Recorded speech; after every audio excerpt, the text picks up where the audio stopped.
the one thing that we're going to talk about in the trends that we're going to focus on, and things that we don't want to do, and focusing on that. So one of those is mobile. Everybody here has got a cell phone. Everyone's here has got a laptop. Everyone's moving around. These things are changing us. We're always on. The other is the cloud. One of the gentlemen in that panel actually talked about applications that are driving SD-WAN, and it's absolutely true. The cloud is here to stay. It's made us unhooked from what we traditionally do from bare metal. But really what the other thing is, it's really hampering us today is social. Just like we're here today, everybody's got social media. Everyone's checking their Twitter account. Everyone's checking Facebook. Everyone's checking LinkedIn. Believe it or not, these are avenues for what I would consider to be accesses to problems. So what I mean by that is users outside. People think of LinkedIn as Facebook. Facebook is business. We don't know what it really is. So these are some of the trends that are transforming. But look, the premise, today the perimeter has changed. The world has changed, right? There is no longer the perimeter that we know of or have actually lived beyond. The aspect of what we consider to be premise-based security is different, especially in the world of mid-markets. They can't afford multiple amounts of what we call point solutions. If you look at the slide on what I would consider the left-hand side, probably your right, this is what today's environment is, still very much so in the SMB and mid-markets. Point solutions, kits, lots of them, don't know what to do with them. But the future is to the right. We really feel that this is this network-based security involvement where we see secure, efficient, simple type of solutions that we have. And we're going to talk a little bit about how we, as Netsharian, think we have solved for that. So we solve that with what we call our 3 pillars of approach. Connectivity, right? Got that? Security, which is what we're here to talk about, and compliance. So think about that for a minute. Connectivity is where it's at. Got to connect. Hey, the world is where we're at today. We got to protect. And a lot of people have to do what? Some type of compliance. NIST, SANS, PCI. Those are things that are here today. So really, real quick, raise of hands. Does everyone feel that if you're compliant, you're secure? Great. That's good. That's a good thing, right? Because there's a lot of people who feel that way. A lot of businesses feel that way. So how do we solve for this ever-changing, evolving cybersecurity environment, right? Look, it's not rocket science, right? There's no silver bullet associated to this. But the one thing we do need is partnerships. We cannot do this alone. You can't do it alone because there's just not enough of us. So how do we do that? One of those is, we talked a little bit earlier, right? This consolidation that's taking place at the edge, at the perimeter. How do we solve for that? How do we deal with the applications? These multiple business cases associated, or what I like to call use cases around it. And then managed services. That's here to stay. It's something we all want to do. It's stickiness. It's what drives us to do what we do every day. So we're going to focus in on one of our pillars today for the next 20 minutes or so, which is Connect. Connect is really the basis of what we do, and that's really the focus of my product. So who are we? What do we do? The one thing I'll be very upfront is I'm not a VeloCloud. I'm not a Versa. I'm not a CloudGenix, a Big Leaf. That's not what we do. What we do is we focus on the branch. We focus on providing an effective, flexible, reliable, continuous, resilient, secure solution for those mid-markets, those customers, right? So when you think about business continuity, that's our focus. Our device is an integrated device that has 4G LTE built into it. It has the ability to use multiple carriers associated with it, so whether you have CenturyLink, Spectrum, whatever, we can use that. Security, it's like that Krispy Kreme donut with the sprinkles on top. It's nice, but now I've got the sprinkles. Security's built in. We have to have security, because if not, what happens? We've got a problem. The other is management, command and control, simplified. Look, the hard is over. We cannot use hard anymore. Hard is a bad word.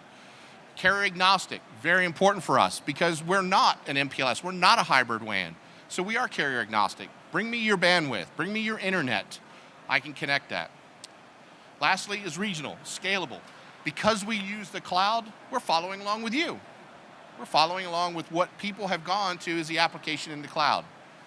So we think we're delivering, and we know we're delivering, this connectivity for all organizations. So case in point, like I said, we're integrated, 4G LTE, secure cellular failover.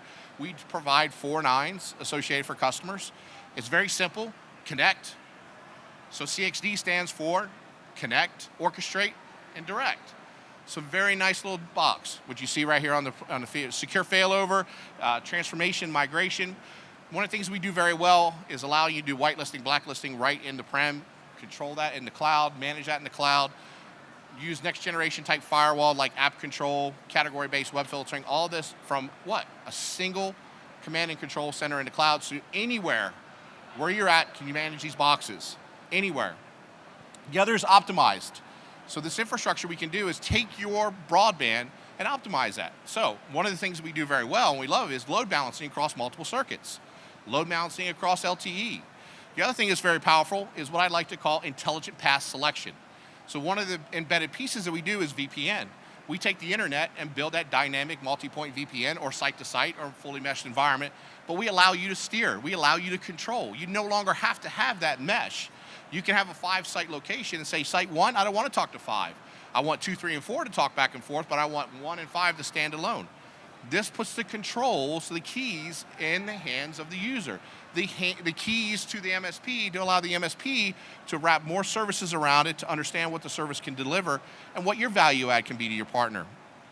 The other is that we've built this thing on our IP. It's vertically integrated. What I mean by that, I'm 6'4", vertically integrated, right? We're all here. We got a head, we got feet. This is what we've done. So if you look at our box and you come by our booth, the idea here is that we've taken this tailored fit device that provides 5 ports, growing to 28. And the idea is that, hey, it fits your need. I no longer have to stack multiple boxes to deliver. So let's take a point like Meraki. Meraki just recently came out with a box, right? Before that, you had to get a USB dongle. You had to go buy another box to get 4G LTE. Others had to put switches on top of it. They had to do this, they had to do that. Next thing you know, I've got 5 different boxes I've got to manage. How do you figure out and troubleshoot 5 different boxes? Here you can troubleshoot 1. Now you have 1 central pane of glass to be able to troubleshoot that. So some of the core value props that I like to always bring home is resiliency. Secure, resilient networks is what we do. Resiliency is what we offer to our customers. The other is security. We have a multi-layered approach. Our box is a firewall. Our box has deep packet inspection.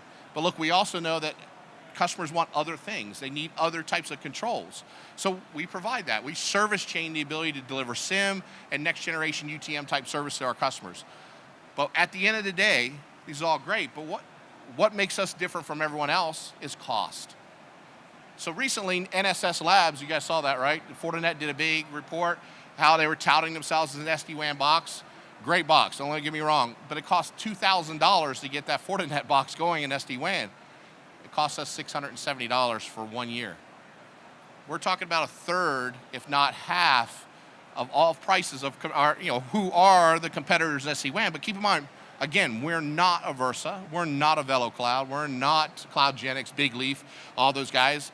But that's not what we want to do. We want to focus on the branch. We're trying to help the branch get simpler, get better, get resilient, give them continuity, help them with these applications that have been driving them to this environment we have today. So I'm going to summarize this and we'll open it up to all you guys for questions. So if you're looking for something to improve your security, here it is. But look, security is hard as it is, right? I mean, I don't think anybody in this room or anywhere in this conference would tell you that security is easy. But we've got a way to make it easy. That's the nice part. The other is segmentation. We can help with that. That's the other piece. Makes it easy. Because of our cloud and our ability to orchestrate these devices, we can break up your networks. We can segment your networks, all with a click of a button. Efficiency, efficiency, efficiency, efficiency. Everybody in the mid-market space has got MPLS fatigue. They're trying to get away from it. They're looking for more efficient ways. Hence, broadband would not be in the mid-market space if they weren't looking for cost-efficient ways of returning on their investment. So it's about adopting this carrier-agnostic approach. We're there. That's our focus. We're not focused on MPLS, how we're going to solve MPLS. But if you want an alternative, leveraging internet, we're your guys.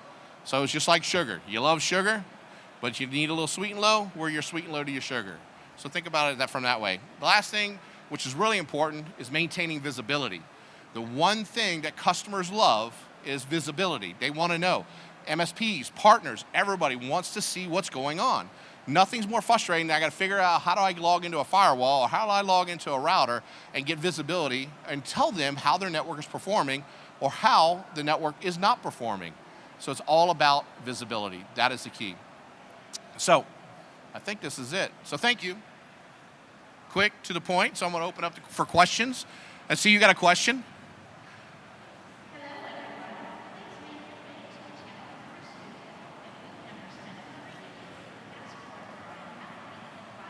We weren't expecting a question. Oh, there you go. All right. So, question one. I have a bunch of questions. Okay. Are you channel only? No. So, if I bring a client to you, Yes. how are you going to protect our client base?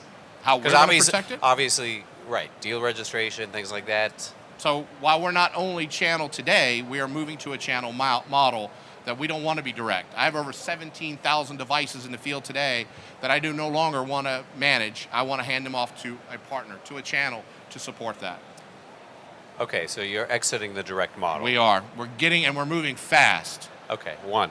Two, you talked about your device. Yes. Is your device your own homegrown developed device, or is it off the shelf, FortiGate, Palo, or something like that? It's mine. It's yours. I built it. We Okay. own it. It's our IP, our intellectual property. But I will not sit here and tell you that I do not service chain with other third-party type solutions like a FortiGate or other devices or like Logstash or any type of other type of devices. I built it that way because I can service chain with them. Okay. Next question, from security perspective. Yes, A perimeter security is just an element of security. absolutely. What's really important is identifying standard deviations, which is, for example, hey, this network generally talks to, say, between New York and Massachusetts on a daily basis. At 4 o'clock in the morning, if it's talking to Russia, that doesn't look normal. You haven't talked about any of that security componentry and that sort of proactive, well, that's an anomaly. How do we go about fixing that? So that's a Because great if I'm question. looking to you at a security perspective, I need that. Otherwise, you're just another firewall. No, so from a security standpoint, we build VPNs and we monitor those VPNs. So if you've got, he'll say here, talking to New York, and all of a sudden something changes, we see that anomaly. We can alert on that anomaly. We can also tell you what's on the wire at the time of that anomaly. We're down to the application layer as well as the device layer that caused that anomaly. So do you proactively stop that communication at 4 a.m.? Because obviously If the you client's buy employees... my security service, that's or offer our security service as part of that, yes. We have our own SOC. It's manned 24/7, 365 days a year. We offer and we embed what we call sensors onto those devices, workstations, and servers that allow us to look for those anomalies and look for that session changes that take place inside that stream. Okay, so you do have agents you can put on all the endpoints as well. Absolutely. Are those carbon black or No, something they're ours. They're our endpoint as well. So as NetSirian, remember we talked about connect, protect, and our protect pillar is our own IP, which is Event Tracker. So we have our own SIM and our own endpoint protection service that is layered into our what we call SD-WAN today. Okay, so once you've identified a breach or an anomaly that you are choosing to isolate... It's called incident response. So we'll start an incident response service with you. We'll notify you. We'll do short-term containment, advise you of that device, because we actually have a playbook that's actually built between you and I if you buy that service that says, hey, do we unplug this device? Do we actually take this device offline? Or do you want us to isolate that device until we can get more information about that device? Okay, and is that included in the monthly fee? That is included in a monthly fee. Okay, that's the end of my questions for now. That's all right. It's good questions. That's it? I thought you was going to ask questions. Oh, you're just a passer. All right. Any other questions? Was this helpful? Yes? What's that? So NetSirian owns Event Tracker. So NetSirian is the company, and Event Tracker is our product that we purchased a long time ago. So we've integrated that into our NetSirian solution. Hence why we have a connect, protect, and comply. As part of that service, we're focusing on helping connect the network, protect the network, and enable the compliance aspect of a network.